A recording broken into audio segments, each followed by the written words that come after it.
নমস্কার সবাইকে। আজ আমরা একসাথে দাঁড়িয়ে আছি এক পবিত্র আর আনন্দের দিনে, রথযাত্রা।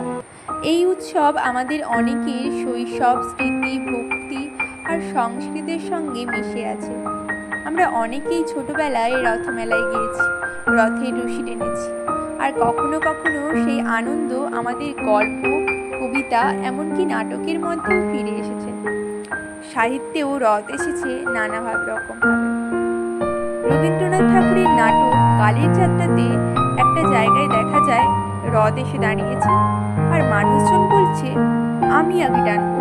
ও কেন টানবে? সবাই টানতে চায়, কিন্তু একসাথে নয়। এই কথার মধ্যেই যেন আমাদের সমাজ, আমাদের অহংকার আর ভক্তির টানাপোড়েন দেখা যায়। রবীন্দ্রনাথ ঠাকুর যেন আমাদের চোখে আঙুল দিয়ে জিজ্ঞাসা করেছেন, আমরা কি সত্যি রথ টানি ঈশ্বরকে কাছে আনার জন্য, নাকি নিজেদের বড় দেখানোর জন্য? আরেকটা সুন্দর রথের দৃশ্য আমরা পাই বিভূতিভূষণ বন্দ্যোপাধ্যায়ের পথের পাঁচালীতে। সেখানে এক শিশু রথমেলায় গিয়ে মুগ্ধ হয়ে যায়, চোখে বিস্ময়, মুখে হাসি। রথ যেন তার জন্য একটা স্বপ্নের জায়গা।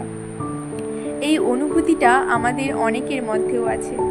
রথ মানে শুধু একটা রীতি নয়, এটা আমাদের মনের ভেতরে আনন্দ, একসাথে থাকার মুহূর্ত।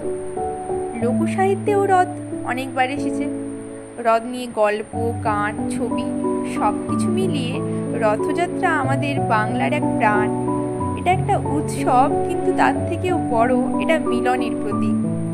তাই আজ এই দিনে আমরা সবাই মিলে বলতে পারি, রথের রশি আমরা টানি শুধু রথ এগিয়ে নিয়ে যেতে নয়, আমরা টানি যাতে ভক্তি এগিয়ে চলে, বন্ধুত্ব এগিয়ে চলে, আর ভালোবাসা ছড়িয়ে পড়ে।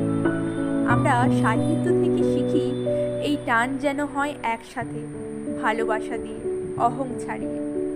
শেষে বলি, রথযাত্রা মানে শুধু রাস্তায় রথ টানা নয়, এটা আমাদের ভেতরের এক যাত্রা, একসাথে এগিয়ে চলার উৎসব। শুভ রথযাত্রা সবাইকে। বাংলা হোক আমাদের গর্ব, সাহিত্য হোক আমাদের পথ। ধন্যবাদ।